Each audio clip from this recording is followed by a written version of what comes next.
जैसा कि आप इस बात से बिल्कुल वाकिफ़ हैं कि सूरह फातिहा कुरान मजीद की पहली सूरत है। इस सूरत को उम्मुल किताब, फातिहतुल किताब और सूरतुद दुआ भी कहा जाता है।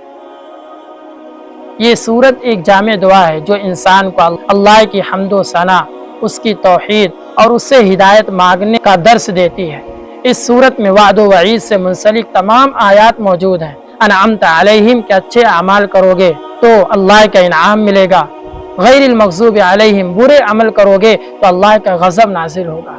कहते हैं कि कुरान मजीद तमाम आसमानी किताबों का खुलासा है और कुरान मजीद का खुलासा सूरह फातिहा है और सूरह फातिहा का खुलासा इय्याका नअबुदु व इय्याका नस्तईन है।